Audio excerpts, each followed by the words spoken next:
वेदों की प्रबुद्ध मनीषी श्रद्धे स्वामी श्रद्धानंद जी महाराज,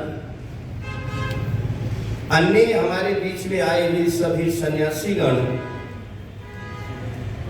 और इस वैदिक मंच पर विराजमान अपनी आर्य समाज के धर्माचार्य श्रद्धेय श्री आचार्य क्रमवीर शास्त्री जी और बहुत ही आदरणीय हमारे प्रमोद शास्त्री जी, सूर्यदेव जी, आर्य समाज के हमारे यशस्वी प्रधान जी, मंत्री जी, कोषाध्यक्ष जी, अन्य सभी पदाधिकारीगण और सारे चेहरे मेरे सामने जाने पहचाने हैं। मिनट थोड़ी है, बातें बहुत कहनी है। आज घंटा नहीं, आज मिनट है। वो किसी ने पूछा किसी से, भाई साहब क्या टाइम हो गया? बोला भाई बजने में 15 मिनट रह गई। थोड़ी सी देर में उसने फिर पूछा, कहने लगा अरे क्या टाइम हो गया? कहने लगा अब तो बज के 10 मिनट होगी। बोला भले आदमी बजने में 15 मिनट रहेगी, बज के 10 मिनट होगी। कितने बजने में रह रही थी? कितने बज के होगी? कहने लगा मेरी घड़ी में घंटे वाली सुई नहीं है। घंटे वाली सुई कौन है मेरी घड़ी में? तो मिनटों से काम चलाना है। बहुत सुंदर चर्चा स्वामी जी महाराज हमारे बीच में कर रहे थे और विद्यार्थियों के लक्षण भी बताए उन्होंने। मुझे स्वामी जी महाराज ने बताया विद्यार्थी के, अच्छे विद्यार्थी के 5 लक्षण। कितने बताए थे ना बच्चों? कितने बताए थे? 5 लक्षण जो है स्वामी जी महाराज ने आपके बीच में बताए थे और उन 5 लक्षणों को बताते हुए कहा था कि विद्यार्थी के 5 लक्षण कौन से हैं? याद हो गए होंगे। स्वान निद्रा, काकचेष्टा, वको ध्यानम तथा विचय, अल्पहारी, विषय त्यागी विद्यार्थी 5 लक्षण। ये अच्छे विद्यार्थी के 5 लक्षण हैं। और बुरे विद्यार्थी के बता दूं, जैसे आप में नहीं है ऐसे, पर कोई हो तो उसे बताना। हमारे पूज्य दादा गुरु स्वामी भीष्म जी महाराज ने इसके बदले में दूसरा श्लोक पढ़ाया था और वो कहा करते थे भाई अच्छा विद्यार्थी जो नहीं है उसके 5 कुलक्षण हैं। 5 कुलक्षण कौन से हैं? कोटन चे, बूटन चे, पतलूनन चे, शुभ कर्म हीनम लेडी गुलामम। ये 5 उस विद्यार्थी के लक्षण कुलक्षण होते हैं जो जीवन में कोई तरक्की नहीं कर सकता।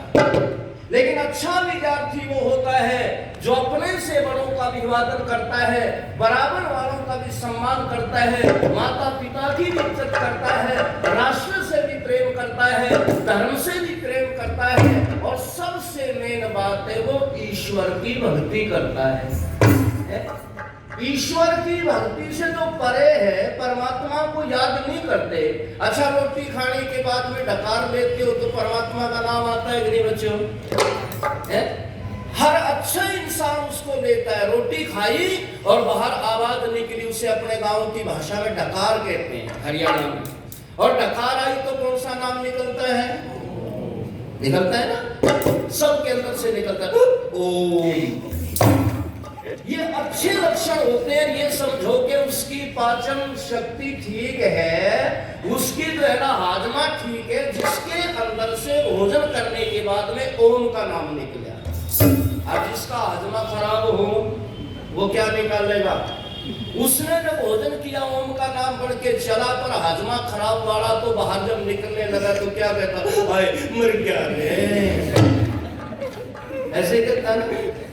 तो परमात्मा का नाम तो हमारे अंदर से निकलता है। उस भगवान को याद करना चाहिए। जो ईश्वर को याद नहीं करता, कवि नत्था सिंह लुधियानवी ने लिखा था, वो थोड़ा सा भाग्यहीन है जिसके घर संतान नहीं, पर वो पूरा बदकिस्मत समझो याद जिसे कह दो एक बार, याद जिसे भगवान।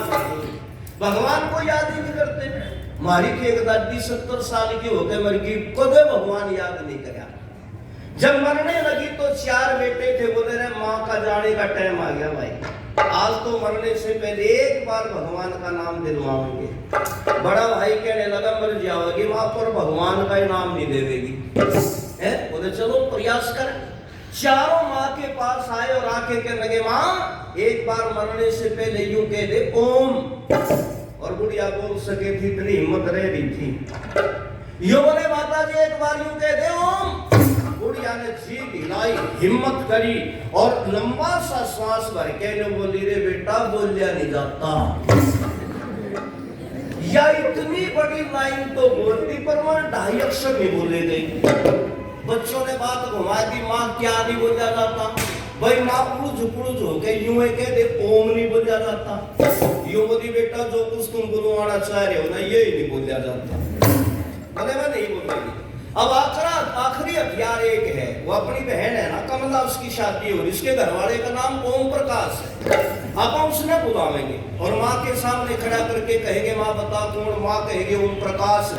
चलो उसके नाम में ओम है तो उसके बहाने नाम लिया जाएगा, बुला लिया और माँ के सामने खड़ा कर लिया। बोले माँ देख इतनी दूर से मिलने आया, बता खोल करके कौन है। माँ ने आंखें खोल ली, पहचान लिया और आंख फिर बंद कर दी। ये बोले माँ बता दे ना कौन है।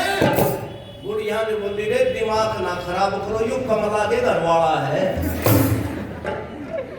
यानी उस टाइम भी उसने ओम कुमार नहीं कहा, ओम प्रकाश नहीं कहा। परमात्मा का नाम भी जिसने जीव से नहीं लिया ना, सुनो इस जीवन में, मनुष्य के जीवन में तो अगला जन्म परमात्मा ऐसा देगा जहां लेने की जरूरत ही नहीं पड़ेगी, है वृक्ष बना देगा, पेड़ बना देगा। जिसने ओम का नाम नहीं बोला तो भगवान ने गर्दन पकड़ी, जमीन में ठूंस दिया, नीचे धरती में जमीन में उसका सर गड़ा हुआ है, ऊपर पांव की तरफ से खड़ा हुआ है और कितने वर्षों तक की सजा मिलती है उसका यही नहीं पता कि हजारों वृक्ष तक है। महाभारत के समय के वृक्ष कुरुक्षेत्र में आपको देखने को मिलेंगे। सबसे कृतघ्न जो व्यक्ति होता है, सबसे पापी जो व्यक्ति होता है, वो वृक्ष आदि योनि में जाता है, अधम योनि में जाता है। इसलिए इस मनुष्य के जन्म को लेकर के परमात्मा का नाम लेना चाहिए कि नहीं बच्चों? कौन कौन लेते हैं? अरे वाह बहुत बढ़िया। अच्छा इसका मतलब आज से पहले कुछ ऐसे भी जो नहीं लेते हैं, लेकिन आज से प्रतिज्ञा कर लो कि सबसे पहले जब हम उठेंगे तो उठते ही गायत्री मंत्र का जाप करेंगे ना? कौन कौन करेंगे? हाथ खड़ा करेंगे जो आज के बाद गायत्री मंत्र का जाप करेंगे। देखो ये गायत्री मंत्र केवल हिंदुओं पारियों का नहीं है। मुसलमान अगर जपेंगे तो बुद्धि उनको भी मिलेगी, सिख अगर जपेंगे तो बुद्धि उनको भी मिलेगी, क्योंकि ये बुद्धि को देने वाला मंत्र है। इसलिए आइए खैर, ये मैंने थोड़ी सी बात कही है। अब आप बच्चों के सामने एक मैं भजन सुना रहा हूं। बच्चों वेद में एक मंत्र आता है और उस मंत्र के आधार पर मैं एक भजन रखूंगा छोटा सा। और मंत्र क्या है? द्वास पर्णान सयुजा सखाए समानम वृक्षम परिशस्व जाते। एक वेद मंत्र है, ये हमारे गुरुकुल वाले ब्रह्मचारी ये सारे जानते हैं। लेकिन आप कहोगे कि ये तो संस्कृत हमें तो आती नहीं। बिल्कुल सरल भाषा में बताऊंगा। इस वेद मंत्र के अंदर जो है, इसका जो भावार्थ है वो ये है कि एक बहुत बड़ा वट वृक्ष है, उस वृक्ष के ऊपर फल भी लगे हुए हैं। सुनो ध्यान से एक बार, फल लगे हुए उस वृक्ष के ऊपर बच्चों, और उस वृक्ष के ऊपर 2 पक्षी बैठे हुए। कितने पक्षी बैठे? 2 पक्षी बैठे। लेकिन उन दोनों पक्षियों में अंतर क्या है? बस अंत में आपको उन दोनों पक्षियों का नाम बताना है। ध्यान से सुनेंगे वही बच्चा बताएगा। आपको मैं भजन सुनाऊंगा, बाद में 2 पक्षियों का नाम जो बच्चा बताएगा, बेटी बताएगा या इधर से कोई बच्चा 15 वर्ष से 16 वर्ष से नीचे का, लेकिन किसी को नकल मार के नहीं बताना, ठीक है ना? सरल भाषा बताऊंगा और जो बच्चा बताएगा उसे अपनी तरफ से 100 रुपये पुरस्कार भी दूंगा। ये 100 रुपये मुझे आदरणीय हमारे भाई तलवीर मेरे बड़े भाई हैं, भाई तलवीर आर्य मंत्री गुरुकुल धीरवास, वहां का 4-5 दिसंबर का वार्षिक उत्सव भी है, ये सूचना भी है। तो उन्होंने ये 100 रुपये मुझे दिए हैं, लेकिन ये 100 रुपये में उस विद्यार्थी को दूंगा जो इन 2 पक्षियों का नाम बता देंगे, ठीक है ना? जल्दी जल्दी में सुनाऊंगा। उसके बाद एक भजन ऐसा पद सुनाना है मैंने जिसमें 6 बातें आएंगी और जो 6 बातें बताएगा उसके लिए 100 रुपये और निकाल लूंगा जेब से, ठीक है ना। पुरस्कार बहुत बड़ी चीज होती है बच्चों। मैं आपकी तरह जब विद्यालय में पढ़ता था ना, तो हमारे विद्यालय में ऐसे एक सन्यासी आए थे, उन्होंने ये प्रश्न पूछे थे और उन्होंने ये कहा था कि जो भी बच्चा इन प्रश्नों का उत्तर देगा, उस समय की बात है, ये सन 76-77 की बात है, उस सन्यासी ने कहा मैं उस बच्चे को 10 रुपए इनाम के दूंगा। हम लगभग उस समय 300-400 बच्चे थे विद्यालय में बैठे हुए थे और बाद में जब उन्होंने पूछा भाई 6 बातें बताओ, तो किसी बच्चे से बताया नहीं गया। मैं गया उठ करके और उस वानप्रस्थी महोदय सन्यासी के पास खड़ा होकर के मैंने 6 की 6 बातें बताई, तो उन्होंने मुझे सीने से लगा लिया और 10 रुपए मुझे पुरस्कार के दिए। उन्हीं 10 रुपए ने मैं आर्य समाज का भजनोपदेश बना दिया। मेरे मन में ये बात बैठी कि भाई जो 10 रुपए जिन बातों से मुझे मिले हैं, ये बातें आज इस सन्यासी ने बताई है, क्यों ना मैं भगवान से प्रार्थना करूं कि मुझे भी इस योग्य बनाए कि कभी बच्चों के बीच में बैठ करके मैं भी ये बातें पूछूं। तो बच्चों आओ, पहले तो 2 पक्षियों की बात है, वो आपने बतानी है, बड़े ध्यान से सुनेंगे और मैं देखूंगा कौन सा बच्चा सुन रहा, जो नहीं सुन रहा होगा शायद उसी से पूछ लो, ठीक है। सब सुनो ध्यान से।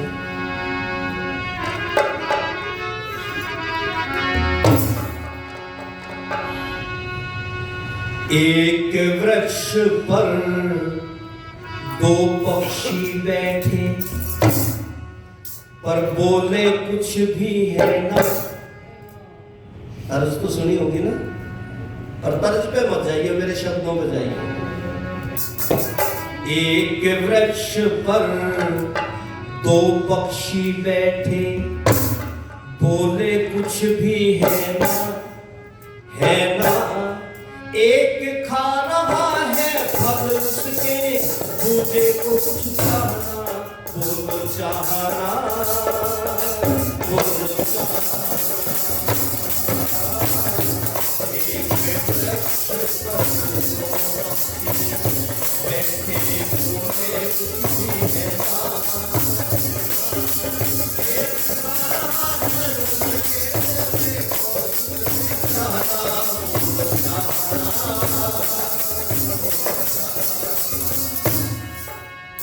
दो पक्षी बैठे हैं और आपस में बात नहीं करते। एक उसके फल खा रहा है और दूसरा बड़े आराम से बैठा हुआ देख रहा है।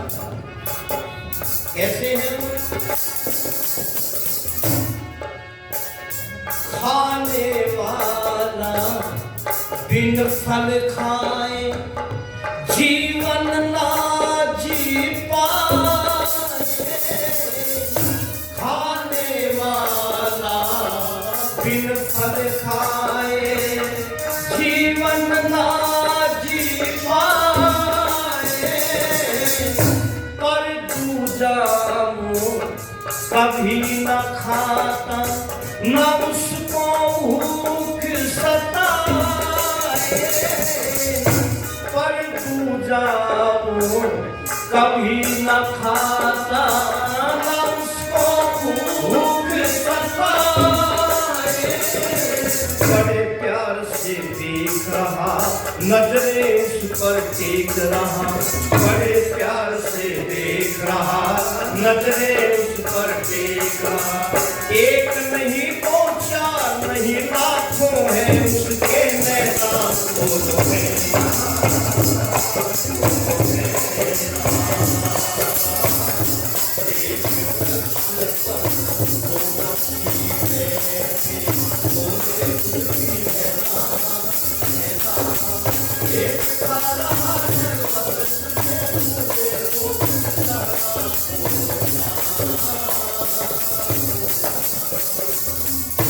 थोड़ी थोड़ी 25% बात शायद आपके दिमाग में आ गई होगी। आई बच्चों कुछ? बहुत अच्छा।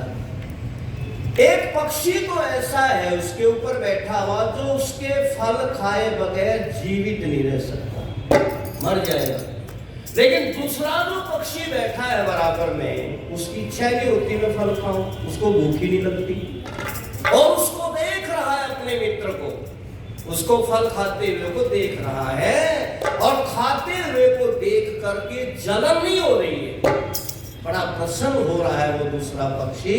और उसकी एक दो चार आंखें नहीं है, उसकी असंख्य आंखें हैं, इतनी आंखों से उस मित्र को देख रहा है। और दूसरा भेद क्या है उन्हें, सुनो,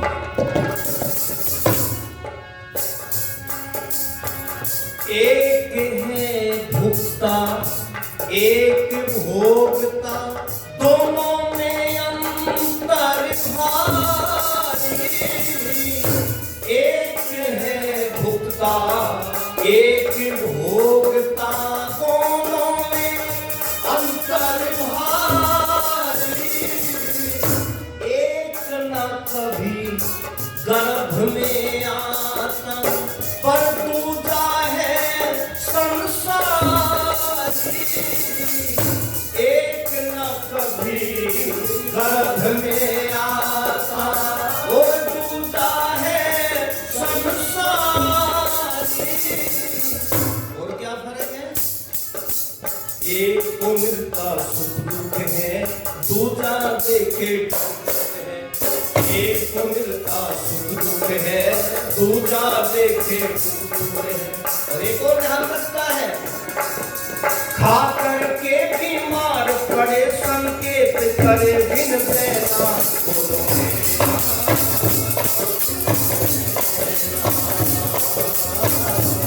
एक वृक्ष पर दो पक्षी बैठे, बोले कुछ भी है ना, एक सारा है फर्श से पूरे को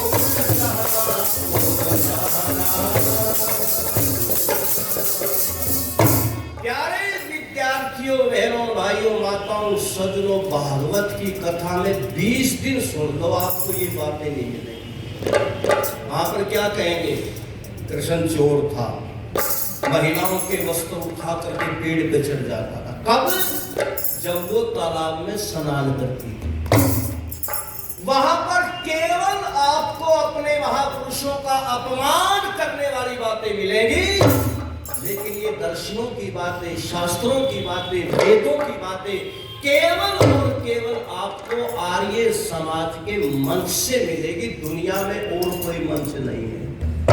और सुनो, जो वेद विरुद्ध बात करेगा ना, एक दिन सजा भी भोगनी पड़ेगी।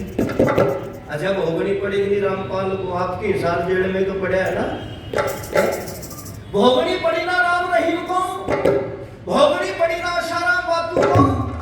कहां गया वो व्यक्ति जो ये कहता था समोसे कब खाए थे, पीर पर चद्दर कब चढ़ाई थी। लॉकडाउन के समय लोगों ने इस सोशल मीडिया पे इतनी पोस्टें डाली, कहां गया वो कृपा बरसाने वाला? अब उसकी कृपा कहां चली गई? लाखों लोग मर गए, लेकिन कृपा बरसाने के नाम पर लोगों को बहकाने वाला वो व्यक्ति उस समय दिखाई नहीं दिया। बड़ा गजब का तरीका था। और एक हरियाणा का व्यक्ति पहुंच गया, अपना हरियाणा का बिल्कुल सीधा साधा गांव का चौधरी, बच्चों सुनने की बात है, और जाके जो बोला, महाराज जी कृपा बरसाओ। अब उसका तरीका क्या है? क्या कहता है? ये तुम्हारे बीच में तुम्हारी पत्नी कहां से आ रही है? अब पत्नी घर में तो बीच में आवेगी ना, तो घर में है, आगे पीछे आवेगी। वो बोला जी मेरी जो घरवाली है, मेरी जो पत्नी है, कड़वे स्वभाव की है, बात नहीं सहन करती। कहने लगा बस यही कृपा रुकी हुई है। ये तरीका है उसका, यही कृपा रुकी हुई है। महाराज कैसे बरसे कि बोले घर जाओ, अपनी पत्नी के हाथ के बनाए खाने का की बड़ाई करना, प्रशंसा करना, कृपा बरस जाएगी। अब ये घर गया और सारी रात सफर में, ये सारी रात परेशान होता हुआ घर पहुंचा तो घरवाली को खेत में जाना था, किसान की पत्नी थी। कहने लगी मुझे जाना खेत में और नाश्ता तैयार कर रखा, बस जल्दी कर ले। और और नाश्ते में 2 परोठे, आम का अचार, लस्सी का गिलास वो रख दिया। अब ये आम के अचार के साथ पराठा खा रहा, ऊपर से लस्सी घूट रहा, और वो बात याद आ गई कृपा परसवाड़े वाली। कह लगा सुनो देवी जी। अरे हाँ जी। बोला तुम्हारे हाथ में बड़ा रस है, तुम बड़ा अच्छा भोजन बनाती हो, तुम्हारे से बढ़िया कोई खाना बना ही नहीं सकता। परसवाड़ी की कृपा पर घरवाली ने उठा लिया डंडा, और डंडा उठा के लगी धड़ाधड़ बजाने। इतना हाथ उठ पकड़े, इतना 5-4 सुथरे जचाए और फिर हाथ पकड़ के डंडा दूर फेंक दिया इसने। बोला भली और तुम्हारी क्यों नहीं है, मार क्यों नहीं, क्या कह रहा था? बोला अरे तेरे बनाए भोजन की प्रशंसा कर रहा था, बड़ी प्रशंसा कर रहे थे। खाक 25 वर्ष हो गए तेरे हलवाई ने हलवा भी खिलाया, खीर भी खिलाई, चूरमा भी खिलाया, पकौड़े भी खिलाए, और भी पता नहीं क्या खिलाया, कभी मेरी प्रशंसा नहीं करी। आज पड़ोसन के घर पे 2 परोठे मांग के खुआ दिए, आज प्रशंसा कर रहे। ये मेरी प्रशंसा नहीं है तो पड़ोसन की प्रशंसा है। ऐसे ऐसे पाखंडी धूर्त, वहां पर आपको ये बातें बिल्कुल सुनने को नहीं मिलेगी। क्या क्या बताऊं, जल्दी जल्दी मैं बता रहा हूं मैं तो। अब तीसरा अंतर क्या है उनके अंदर? एक देखो, उनमें भोगता है, भोगता है, यानी एक कर्म करने वाला है तो उसके कर्मों का फल देने वाला। उन दोनों पक्षियों में ये भी अंतर है। और एक गर्भ के अंदर आता है बार बार, लेकिन एक कभी ना मरता है, ना कभी जन्म लेता है। ये अंतर उन दोनों पक्षियों में है। तीसरा अंतर क्या है?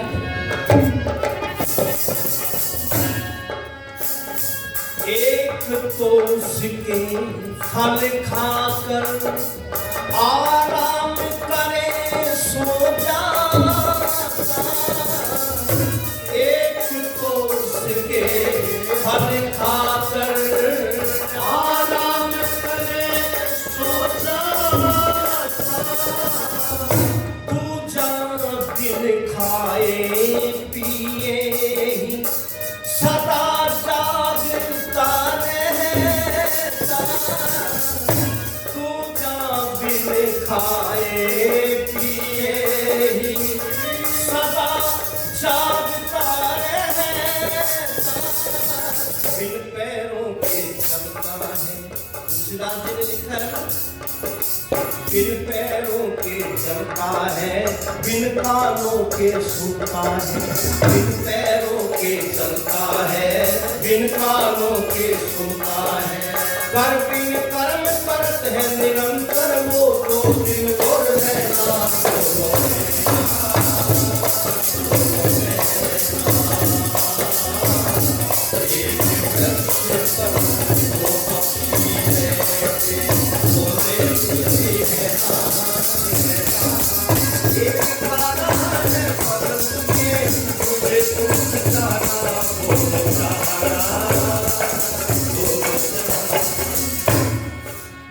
अब ये बात सुन लो, फिर आपको पक्षी का नाम बताना दोनों के, ठीक है ना? किस किस को याद हुए, कौन कौन बताएंगे? अरे वाह, अच्छा भाई, हमारे आदरणीय नेपाल सिंह जी वो 200 रुपये पुरस्कार भी दे रहे हैं, बहुत बहुत धन्यवाद आपको।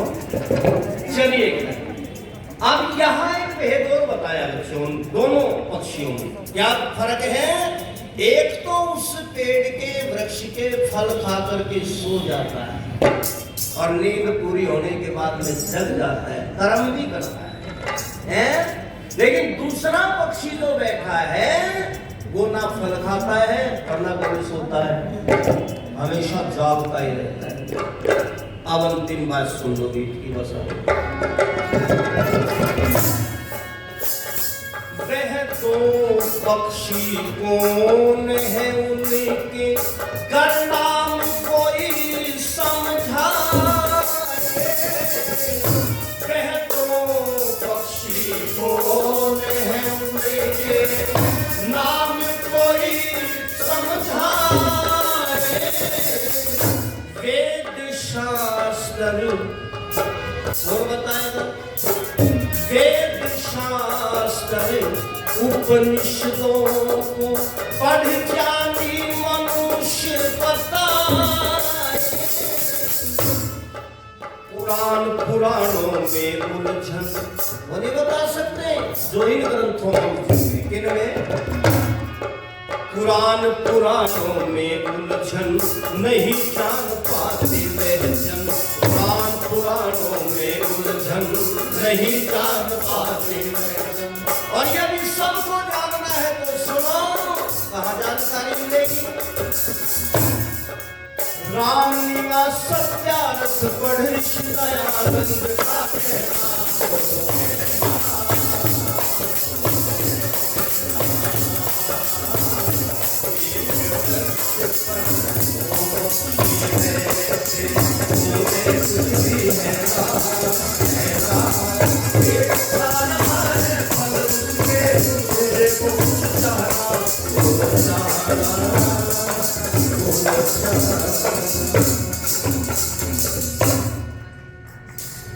अच्छा, भजन अच्छा लगे आप एक बार ताली बजा दो। और उसके बाद ये जो दो पक्षी हैं, उन पक्षियों के नाम किस किस को याद है? इतने तो पैसे भी नहीं मेरे पास। देखो, सबसे पहले इस बेटी ने हाथ उठा। आजा बेटा, एक बार खड़े होगा, जाओ माइक। ये बेटी बताए कि दोनों पक्षियों के नाम बताना बेटा, बस ठीक है?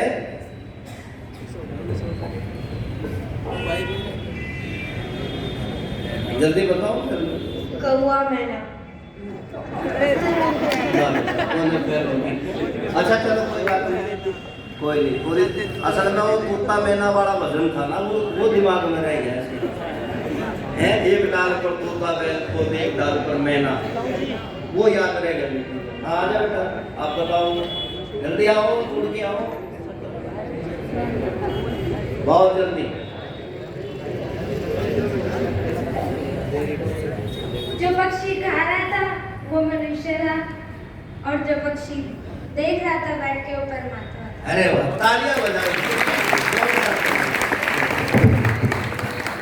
बहुत अच्छी बात है। देखो, ये है बात, ऐसी ऐसी बातें आपको जब याद रहेंगी, और विद्वानों को सुनने का, समाज के सत्संग में आने का ये लाभ है। बिल्कुल सटीक उत्तर बेटी ने दिया है। अब दूसरा भजन मैं सुनाऊं, उसके लिए समय नहीं बचा, इसलिए उसके लिए आपको इंतजार करनी पड़ेगी। फिर ये आर्य समाज के अधिकार मुझे बुलाएंगे या नहीं बुलाएंगे अधिकारी, इनसे आप प्रार्थना करिए, सबको कहिए कि अगली बार फिर बुलाएं, और फिर मैं आपसे उस भजन के द्वारा कुछ पूछूं, क्योंकि अब तो मैं शुरू करूंगा तो बात आधी अधूरी रह जाएगी। 5 मिनट का केवल समय है। अब उसमें एक भजन छोटा सा सुना देता हूं।